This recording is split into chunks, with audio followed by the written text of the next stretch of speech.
ক্ষতিগ্রস্তদের অন্তর্ভুক্ত।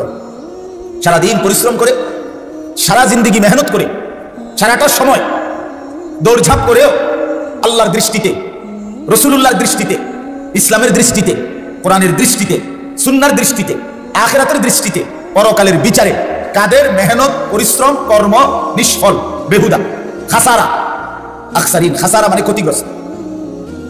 আল্লাহ তাআলা বলেন আল্লাযীনা দাল্লা সা'য়ুহুম ফিল হায়াতিদ দুনিয়া, যারা তাদের সমস্ত চেষ্টা, ফিকির, চিন্তা, ধারণা, বুদ্ধি, সেহান, মেহনত, পরিশ্রম, কর্মকাণ্ড সবকিছুই ব্যয় করেছে শুধুই কেবল ফিল হায়াতিদ দুনিয়া, দুনিয়ার এই জিন্দেগির ব্যাপারে, তারাই মূলত দাল্লা, পথভ্রষ্ট হয়েছে। তারা আসলে গন্তব্যই চিনে নাই, তারা আসলে করণীয়ই বুঝে নাই, তারা আসলে পথই খুঁজে পায়।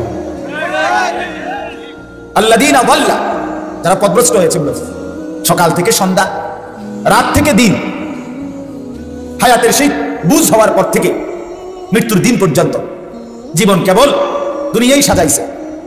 কখনো স্ত্রী, কখনো সন্তান, কখনো ছেলে মেয়ে, কখনো ব্যাংক ব্যালেন্স, কখনো ব্যবসা চাকরি, কখনো ক্ষেত খামার, কখনো আয় রোজগার, কখনো চাকরি ব্যবসা, এই যাই হোক, যত কিছুই হোক, যদি আপাত দৃষ্টিতে আপনার আমার চোখে মনে হয় ভালো কাজ, কিন্তু আল্লাহ তাআলা বলছেন যার সবকিছুর মধ্যে মূল টার্গেট, যদি মূল ইচ্ছা, মূল স্বপ্ন, ফিকির শুধুই কেবল দুনিয়া, এই দুনিয়ার জিন্দেগি, আল্লাহ তাআলা বলেন ওই লোকের সমস্ত মেহনত পরিশ্রম সবই নিষ্ফল, সবই বৃথা, সবই খাসারা। ওই লোক দাল্লা, ওই লোক পথভ্রষ্ট হয়েছে, গোমরাহ হয়েছে, গোমরাহ হয়েছে। আমি এটার আরেকটু ব্যাখ্যা বলতেছি। ওয়াহুম ইয়াহসাবুনা আন্নাহুম ইউহসিনুনা সুনআ, আল্লাহ বলেন অথচ মেহনত করছে, বুদ্ধি খাটাইতেছে, উপার্জন করতেছে, বা অন্য কোনো কর্মকাণ্ড যাই করছে, সবটাই করছে শুধু দুনিয়ার জন্য, অথচ মনে মনে ভাবতেছে, ওয়াহুম ইয়াহসাবুনা, তারা ভাবতেছে, আন্নাহুম ইউহসিনুনা সুনআ, তারা খুব ভালো কাজ করছে, কল্যাণকর কাজ করছে, কর্তব্য করছে, উপকারী কাজ করছে, গঠনমূলক কাজ করেছে, প্রয়োজনীয় কাজ করছে, মনে মনে ভাবতেছে এইটা, অথচ সাজাইতেছে শুধুই দুনিয়া। আল্লাহ বলেন এই লোকটা মূলত পথভ্রষ্ট। এই লোকটার পুরা 60 বছর, 40 বছর, 50 বছর, 70 বছর, 30 বছর পুরাটাই খাসারা, পুরাটাই লস, পুরাটাই ক্ষতিগ্রস্ত। আচ্ছা, এরপরে দেখেন আল্লাহ তাআলা বলেন তারা কারা, এমন লোক কারা যাদের জিন্দেগির সমস্ত চেষ্টা বেহুদা, বৃথা, অনর্থক। ভালো কাজের করুক আর মন্দ করুক, তাদের নিজের দৃষ্টিতে এগুলো বৃথা। কারা? আল্লাহ এক নম্বরে বলছে উলাইকাল্লাযীনা কাফারু বিআয়াতি রাব্বিহিম ওয়া লিকাইহি, আল্লাহ বলেন ওরা তারা যারা মূলত আল্লাহ তাআলার কোরআনকে, আল্লাহর আয়াত সমূহকে অস্বীকার করেছে, কুফরি করেছে।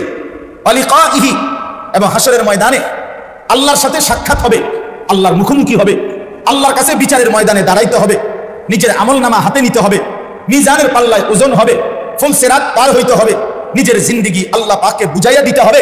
হায়াতের মিনিট মিনিট, সেকেন্ড সেকেন্ড, নিঃশ্বাস, এটাকে যারা ভুলে গেছে, অস্বীকার করেছে, এটাকে সাথে যারা নাফরমানি করেছে, যারা ভাবে নাই, যারা মানে নাই, যারা বিশ্বাস করে নাই আখিরাতকে, আল্লাহকে, পরকালের সবগুলো বিষয়কে, আল্লাহর কোরআনের আয়াত সমূহকে, আল্লাহ বলেন আবারও আল্লাহ বলতেছে ফাহাবিতাত আমালুহুম, তাদের সমস্ত আমল একেবারেই নিঃশেষ হয়ে গেছে, কিচ্ছু নাই, তবে কিচ্ছু। ফালা নুকিমু লাহুম ইয়াউমাল কিয়ামাতি ওয়াজনা, এটা বড় সাংঘাতিক কথা। আল্লাহ বলেন কিয়ামতের দিন তাদের আমল নামায় নেকি হওয়ার মতো, নেকি হিসাবে ওজন হওয়ার মতো কিচ্ছুই আমল নামার মধ্যে দেয়া হবে না, কিছুই ওজনে আসবে না, কিছুই আসবে না। যদি জিজ্ঞেস করে ফেরেশতাকে, ফেরেশতা ভাই এই কাজটা তো ভালো কাজ ছিল আমার, ফেরেশতা বলবে না, নির্ভরযোগ্য নির্দিষ্ট ত্রুটি বলবে যে এটার মধ্যে তোমার দুনিয়া ছিল, এটার মধ্যে তোমার দুনিয়ার উদ্দেশ্য ছিল, অতএব এইটাও ভালো কাজের ছদ্মাবরণ হলেও এটার মধ্যে কোনো ওজন আসতেছে না, নেকি হিসাবে ওজন আসতেছে না। ফালা নুকিমু লাহুম ইয়াউমাল কিয়ামাতি ওয়াজনা, আল্লাহ বলেন কিয়ামতের দিন তার আমলনামার মধ্যে নেকির ওজনে, সওয়াবের পাল্লায় কিচ্ছু ওজনে আসবে না, এক ফ হবে না, 100 গ্রাম হবে। যালিকা জাযাউহুম জাহান্নাম, বিনিময়ে তারা কেবলই জাহান্নামী হবে। বিমা কাফারু, যেহেতু তারা কুফরি করেছে আল্লাহর আয়াতকে, যেহেতু তারা ভুলে গেছে আখিরাতকে, যেহেতু তারা ওয়াত্তাখাযু আয়াতি ওয়া রুসুলি হুজুয়া, তারা আমার, আবারও বলছে আল্লাহ, তারা আমার আয়াতকে এবং আমার প্রেরিত রাসূলদেরকে তারা উপহাস করেছে, হুজুয়া, তামাশা করেছে, ঠাট্টা মশকারি করছে। আপনাদের কথা মতো হবে না, কোরআন মতে হবে না, সুন্নাহ মতে হবে না, ওলামায়ে কেরামের কথা মতে হবে না। আমরা আমাদের বুদ্ধি বিবেচনা দিয়ে দেশ, জাতি, ঘর, পরিবার, স্ত্রী, সন্তান, ছেলে, মেয়ে, নিজের করণীয়, নিজের কর্তব্য, দুনিয়াকে সাজাইয়া যা কিছু করেছি, এটাই আমাদের করণীয় ছিল। এই আল্লাহ বলেন, এই কুফরির কারণে, এই অস্বীকৃতির কারণে তাদের পরিণতি শুধুই কেবল জাহান্নাম ছাড়া আর কিছুই নেই। শেষ আমার আয়াতের তর্জমা। এবার আমি দুইটা কথা শুধু শুনাই আপনাদেরকে, তাইলে আমার কথা শেষ। মূলত আমি শুরুতেই বলছি, আমি লম্বা করতে চাচ্ছি না। এক নাম্বার কথা হলো, এখান থেকে আমরা কি বুঝলাম? এক নাম্বার সহজ বুঝ, প্রথম কথা হলো, যত লোক কাফের, মুশরিক, মুনাফিক, কাফের, মুশরিক, মুনাফিক, তার পুরা হায়াতে কুফরির কারণে, শিরিকের কারণে, নেফাকির কারণে তার জীবনের সমস্ত কর্মকাণ্ড দুনিয়াবি, সেটা আপাত দৃষ্টিতে দুনিয়ার নজরে ভালো মনে হলেও এটা বৃথা, এটা ফাউ। কোথায় ফাউ? আখিরাত। চোখ বন্ধ করার পর থেকে হাসরের ময়দানে কুফরির কারণে, শিরিকের কারণে, নিফাকের কারণে এই ব্যক্তি কিছুই হাসরের ময়দানে, মন্দ কর্মের তো কিছু ভালো দিক নাই, আর ভালো কর্ম যেগুলো মনে করছিল এগুলোর কোনো ভালো দিক নেকি হিসাবে প্রতিদানমূলক কিছুই পাবে না, কিছুই পাবে না। এই জন্য এক নম্বর কথা হলো, ঈমান সর্বশ্রেষ্ঠ সম্পদ। ঈমান সর্বশ্রেষ্ঠ সম্পদ। মেরে মুহতারাম, জীবনের সবটুকু পুঁজি দিয়ে, জীবনের সবটুকু শক্তি দিয়ে শেষ মিনিট পর্যন্ত চেষ্টা করা উচিত আমার ঈমান যেন বিশুদ্ধ, খাঁটি, পূর্ণ ঈমান থাকে। আমার ঈমানের মধ্যে যেন কুফরি না আসে, আমার ঈমানের মধ্যে যেন শিরিক না আসে, আমার ঈমানের মধ্যে যেন নিফাক না আসে। নিফাক মানে মুনাফিকি। আপনারে দুইটা আয়াত দিয়ে আমি, দুইটা ছোট্ট আয়াত বলি, তর্জমা আপনি বুঝবেন। আল্লাহ তাআলা কোরআনুল কারীমের মধ্যে আমাদের প্রিয় নবী সাল্লাল্লাহু আলাইহি সাল্লামকে লক্ষ্য করে বলছেন। আচ্ছা, আগে বলেন, আমাদের নবী সাল্লাল্লাহু আলাইহি সাল্লামকে আল্লাহ তাআলা কেমন ভালোবাসতেন? আমরা যেরকম ভালোবাসি এরকম গোটা কায়নাত যা ভালোবাসে তার চাইতে কোটি কোটি গুণ বেশি। মুহাম্মদ হামিদে হামদে খুদা বাস, খুদা মদহে আফরিন মুস্তাফা বাস। আল্লামা ইকবাল বলছে, মুহাম্মদ সাল্লাল্লাহু আলাইহি সাল্লাম আল্লাহর প্রশংসায় যা বলছে, আল্লাহর প্রশংসার জন্য তাই যথেষ্ট। আর আল্লাহ রাসূলুল্লাহ সাল্লাল্লাহু আলাইহি সাল্লামের প্রশংসায় যা বলছে, মুহাম্মদের প্রশংসার জন্য তাই যথেষ্ট। আল্লাহর প্রশংসায় মুহাম্মদই যথেষ্ট, মুহাম্মদের প্রশংসায় আল্লাহই যথেষ্ট। মুহাম্মদ হামিদে হামদে খুদা বাস, খুদা মদহে আফরিন। এরকম আপনজন, এতটা প্রিয়, এতটা ঘনিষ্ঠ রাসূলুল্লাহ সাল্লাল্লাহু আলাইহি সাল্লাম, সেই নবীকে আল্লাহ তাআলা কি বলে আপনি আন্দাজ করেন, তাইলে আপনিও বুঝবেন আমার আপনার হালাত। আল্লাহ তাআলা কোরআনুল কারীমের মধ্যে বলছেন, নবীজিকে সরাসরি এক বচনের শব্দ নবীকে লক্ষ্য করে বলছে, ফালা তাজআল মাআল্লাহি ইলাহান আখার। আপনাকে বলছি বন্ধু, আপনি আল্লাহর সাথে কোনো অবস্থাতেই কাউকে মিলাবেন না, কাউকে ডাকবেন না, কাউকে অংশগ্রহণ করাবেন না, তার মানে শিরিক করবেন না। কি করবেন না বলেন? কি হবে তাতে? আল্লাহ তাআলা বলেন, ফাতুলকা ফি জাহান্নামা মালুমান মাদহুরা। আল্লাহু আকবার।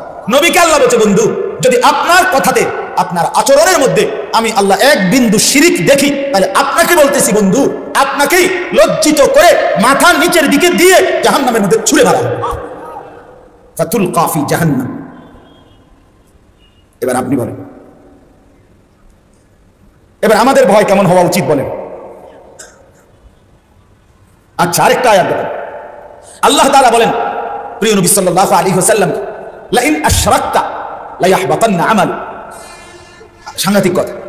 আল্লাহ তাআলা বলেন, লা ইন আশরাকতা, নবী আমার, বন্ধু আমার, আপনি যদি শিরিক করেন, লা ইন আশরাকতা, আপনি যদি শিরিক করেন, আপনার মধ্যে যদি আমি শিরিক দেখি, লা ইয়াহবাতান্না আমালুকা, আমি আল্লাহ বললাম আপনার 23 বছরের লাগাতার মেহনত, এই আপনি গত 23টা বছর একটানা যত কিছু করছেন, দাওয়াত, তালিম, তাবলীগ, তাজকিয়া, ইমামত, কোরআন আমার থেকে গ্রহণ করেছেন, সাহাবীদের জিন্দেগি সাজাইছেন, জিহাদ ফি সাবিলিল্লাহ, আমার রাস্তায় জিহাদ করেছেন, এই যত বন্দেগী, যত নেক আমল আপনি করেছেন, আল্লাহ বলে বন্ধু যদি এক বিন্দু শিরিক করেন, লা ইয়াহবাতান্না আমালুকা, আপনার পুরো 23 বছরের আমল এক টিপ দিয়ে ডিলিট করে দেন, নিঃশেষ করে দেন।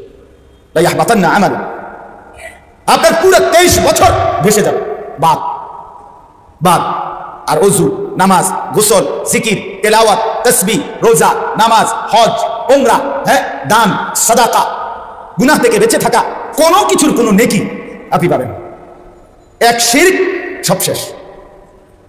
সব শেষ।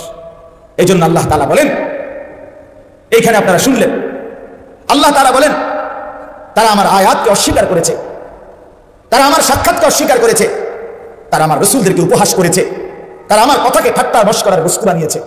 আমার বন্ধু, আমার বাপ রাত গভীরে পুরো বিস্তারিত বর্ণনা দেওয়া আমার পক্ষে সম্ভব না এখন, কিন্তু আপনাদের কাছে অনুরোধ, আপনি আপনার মসজিদের ইমাম, আপনার মসজিদের খতিব, আপনার আশেপাশের ওলামায়ে কেরাম